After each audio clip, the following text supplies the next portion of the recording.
بسم الله. وأول حاجة أحب أبدأ بيها الصلاة على سيدنا محمد. ما تنسوش تدوسوا لايك وسبسكرايب واشتركوا في القناة، ويلا فعلوا رمز الجرس عشان يوصل لكم كل جديد.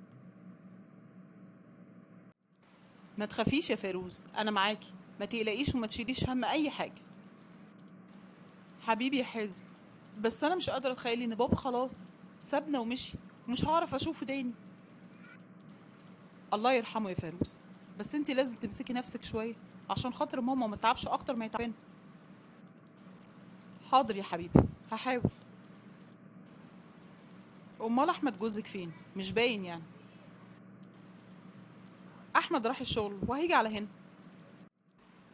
ماما، وبعدين يا حبيبتي؟ انتي ما بتاكليش خالص. انتي بقالك 10 ايام من ساعه وفاه بابا وانتي لا بتاكلي ولا بتكلمي حد. انا ما ينفعش كده، لازم اطمن عليكي قبل ما اروح الشغل. ما تقلقش عليا يا حبيبي، روح شغلك ما تعطلش نفسك وانا هكون كويسه. فيروز، يعني باباكي متوفي بقاله اكتر من شهر اهو، وحازم اخوكي ما قالكيش تعالي عشان نقعد نوزع الورث ولا حتى تعملوا اعلان وراثه. مش وقته الكلام ده يا احمد، كفايه اللي ماما وحزن فيه. محدش فايق عشان نفكر في المواضيع اللي زي دي. مفيش حاجه اسمها مش وقتها. انا هتكلم مع اخوكي في المواضيع دي، ده حقك وحق عيالك. لا يا احمد، ما تتكلمش معاه. مالكش دعوه بالمواضيع اللي زي دي حاجه بيني وبين اخويا وبس. ماما، احنا عايزين نبدا في اجراءات اعلان الوراثه. ايه؟ ليه يا ابني، هو في ايه؟ اصل احمد جوز فيروز كلمني وقال لي لازم نبدا في اجراءات الميراث. احمد؟ هو ماله اساسا بالموضوع ده؟ يتدخل فيه ليه؟ ده موضوع يخصنا احنا، هو ملوش دعوه. انا عارف ان فيروز اختي مش بتفكر كده، وهو اتكلم من وراها، بس عادي يا امي، هو حقها برضه حق عيالها. بص بقى يا حازم، انا مش عايزه حد يتكلم في المواضيع اللي زي دي. اللي عايز حاجه ياخدها من غير اعلام وراثه ومن غير اي حاجه. ازاي يا ماما؟ ده حق ورثه. حازم، اقفل على الموضوع ده، انا مش عايزه كلام تاني فيه. شفت يا فيروز؟ مكلم حازم اخوكي بقالي اكتر من 10 ايام عشان يرد عليا بخصوص اعلان الوراثه، وبرضه ما اتكلمش. ايه؟ كلمت حازم من ورايا؟ ازاي؟ انا مش قلتلك ما تتكلمش في المواضيع دي؟ يقولوا عليا ايه دلوقتي هو وماما؟ ايه؟ ده حقي. وعلى فكره بقى، لو ما جاش بالذوق هيجي بالعافيه. على فكره يا فيروز، انا مرضتش اقولك على اللي احمد جوزك قاله لاخوكي، بس بما انك بقى فتحت الموضوع فياريت تقولي له ما يحشرش مناخيره في المواضيع اللي زي دي ويخرج منها ومالوش دعوه. والله يا ماما كنت عارفه ان هو هيتكلم مع حازم. ماما، خلاص بقى احنا قلنا الموضوع ده انتهى. انا مش عارف انتي اصلا متضايقه ليه. ما قلنا ان ده حق وميراث وهما من حقهم ياخدوا فلوسهم.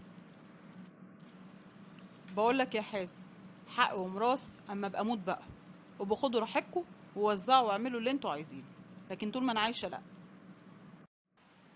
وبعدين يا حازم، انت متاكد ان اللي احنا هنعمله ده صح؟ هنعمل كده من ورا ماما؟ ايوه يا فيروز، لازم نعمل كده عشان احمد جوزك ما يفتكرش ان انا طمعان في حقك. بص يا ستي، انا معايا توكيل من ماما، هنعمل بيه اعلان وراثه وبعد كده نبقى نقول لها. حازم، هو ايه اللي الموظف بيقوله ده؟ انا مش فاهمه حاجه. ازاي انت مش اخويا؟ مش عارف يا فيروز، مش فاهم حاجه. اكيد في حاجه غلط. احنا لازم دلوقتي نروح ونتكلم مع ماما ونشوف في ايه وتفهمنا. ماما؟ اه، اكيد بقى هي فاهمه كل حاجه، عشان كده كانت رافضه ان احنا نعمل اعلان الوراثه. ماما، انا لازم افهم ايه معنى الورق ده. ورق ايه اللي بتقولوا عليه ده؟ انا مش فاهمه حاجه. ورق بيقول ان انا مش ابنكم. برضو رحت من ورايا تعمل اعلان الوراثه؟ ما سمعتش كلامي ليه؟ يعني ايه؟ يعني الكلام ده صح؟ انا مش ابنكم؟ حازم، انت ابني. انا اول ما اتجوزت باباكو ربنا ما رزقناش بالاطفال، والدكاتره كلهم قالوا استحاله ان احنا نخلف. بعد كده قررنا ان احنا نتبنى طفل، وساعتها انت كان عندك 10 ايام. وبعديها بفترة حصلت المعجزة، وربنا كرمنا وحملت في فيروز أختك، وبعد كده بقيت أنت وهي أغلى حاجة عندنا في حياتنا. يعني أنا مش ابنكم؟ يعني أنتوا مش أبويا وأمي؟ طب وأنا ماليش أب وأم؟ ما تقولش كده يا حازم، أنت ابننا، وأبوك عشان يأمن لك مستقبلك وما يخالفش شرع ربنا حط لك فلوس في البنك باسمك. فلوس؟ فلوس إيه؟ أنا مش بتكلم في الفلوس. ما تقولش كده يا حازم، أنت ابني وأول فرحتي. حازم، ما تعملش في نفسك كده، انا ماليش غيرك بعد وفاة ماما. انا حاسس ان انا في كابوس، مش قادر اصدق ان كل ده يحصل، وفاة ماما وكمان اطلع مش اخوكي. انا مش قادر خلاص. ما تقولش كده يا حازم، انت اخويا وحبيبي، ومفيش حاجة هتفرق ما بيننا ابدا. يعني ايه بقى اللي انا عرفته دلوقتي ده ان شاء الله؟ في ايه يا احمد؟ ايه اللي انت عرفته؟ انت ازاي ما تقوليش يا هانم ان حازم ده ما طلعش اخوكي؟ ايه ده؟ انت عرفت منين الكلام ده؟ مين اللي قالك؟ هو ده اللي يهمك يعني؟ مالكيش دعوة عرفت منين، المهم ان انا عرفت.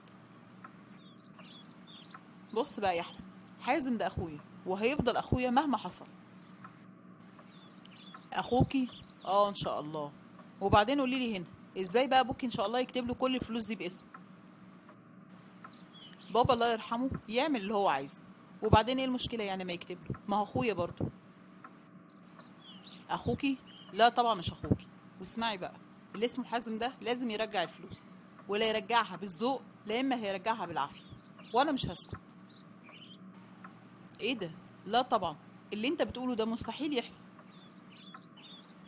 لا بقى هيحصل، ويا اما كده يا اما هطلقك وهاخد عيالي وهفضحك انت واللي اسمه حازم ده في كل حته. يا ترى فيروز هتتصرف ازاي مع احمد جوزها، وهتعمل ايه مع حازم اخوها؟ ده اللي هنعرفه في الجزء التاني والاخير. استنوني.